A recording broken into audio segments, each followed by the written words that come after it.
बिस्मिल्लाहिर्रहमानिर्रहीम। अस्सलाम वालेकुम नाज़रीन, आप देख रहे हैं गुजरात न्यूज़। खबर शामिल करने से पहले गुजारिश है कि हमारे चैनल को सब्सक्राइब कर लें, वीडियो को लाइक करें ताकि हर नई आने वाली खबर बर वक्त आप तक पहुंच सके। नाज़रीन, अफसोसनाक खबर आपके साथ शेयर करने जा रहे हैं गुजरात के इलाका मोइनुद्दीनपुर सईदा से, जहां पर गुज़श्ता रोज़ साबिक नाज़िम यूसी मोइनुद्दीनपुर सईदा सैयद शाहिद अब्बास शाह वफ़ात पा गए थे। इब्तदाई मीडिया इत्तलात के मुताबिक सरगोदा में हार्ट अटैक के बायस वो जहाँ की बाजी हार गए और उनकी नमाज जनाजा उनके आबाई इलाका मोइनुद्दीनपुर सईदा में गुज़श्ता रोज़ अदा कर दी गई। जबकि नमाज जनाजा के बाद एक और अफसोसनाक ख़बर जो है वो मीडिया पर सामने आई, जिसके मुताबिक सैयद शाहिद अब्बास शाह मरहूम की हमशीरा अपने भाई की मौत का सदमा बर्दाश्त ना कर सकी और वह भी इस सदमा से जो है वफ़ात पा गई, जिनकी नमाज जनाजा मोइनुद्दीनपुर सईदा में अदा कर दी गई।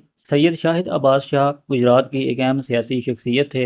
यूसी मोइनुद्दीनपुर सईदा से वो नाज़िम मुंतखब हुए, बिला मुकाबला नाज़िम मुंतखब हुए। मुस्लिम लीग काफ से उनका ताल्लुक़ था। सैयद शाहिद अब्बास शाह गुज़श्ता रोज़ सरगोदा में हार्ट अटैक के बायस वफ़ात पा गए थे, जबकि उनकी हमशीरा जो हैं इस सदमा को बर्दाश्त ना कर सकें और वो भी जो है वो वफ़ात पा गई, जिनकी नमाज जनाजा आबाई इलाका मोइनुद्दीनपुर सईदा में अदा कर दी गई। अगली वीडियो तक के लिए दीजिए इजाज़त। अल्लाह हाफिज़।